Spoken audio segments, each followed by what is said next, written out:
Eldoria के रहस्यमय साम्राज्य में 7 राजकुमारियां थीं, जिनमें से प्रत्येक पिछली से अधिक आकर्षक थी। व्हिस्परिंग वुड्स की परियों के आशीर्वाद से उन्हें 7 सुंदरियाओं के रूप में जाना जाता था और उनकी उपस्थिति इस क्षेत्र में अद्वितीय अनुग्रह और आकर्षण लाती थी। सबसे बड़ी राजकुमारी सेराफिना के पास सुनहरे सूर्योदय की सुंदरता थी। उसके बाल तरल धूप की तरह बह रहे थे। अगली राजकुमारी एलारा थी, जिसकी आंखें आधी रात के आकाश की तरह चमक रही थीं, जो ब्रह्मांड के रहस्यों को प्रतिबिंबित कर रही थीं।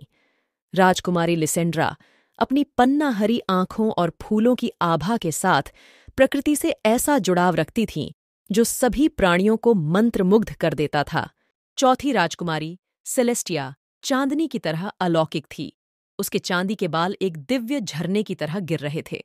राजकुमारी इसाबेला अपने ज्वलंत लाल बालों और फीनिक्स की तरह भयंकर भावना के साथ जुनून का अवतार थी। छठी राजकुमारी सेरेनिटी अपनी नीलमणि नीली आंखों से शांति का अनुभव करती थी, केवल टकटकी से तूफानों को शांत करती थी। अंतिम लेकिन महत्वपूर्ण बात राजकुमारी अमारा थी, जिसकी हंसी सूरज की गर्मी की तरह संक्रामक थी। उसकी हंसी में एक जादुई गुण था, जिससे पूरे राज्य में खुशी और खुशी फैल गई। एक दिन 7 सुंदरियों के सम्मान में एल्डोरिया में एक भव्य उत्सव आयोजित किया गया था। हालांकि एक ईर्ष्यालु जादूगरनी द्वारा डाली गई छाया ने उनकी चमक को कम करने की धमकी दी। अपने राज्य की रक्षा के लिए दृढ़ संकल्पित होकर राजकुमारियां प्रेम और एकता की ढाल बनाने के लिए अपने अद्वितीय गुणों को मिलाकर सेना में शामिल हो गईं।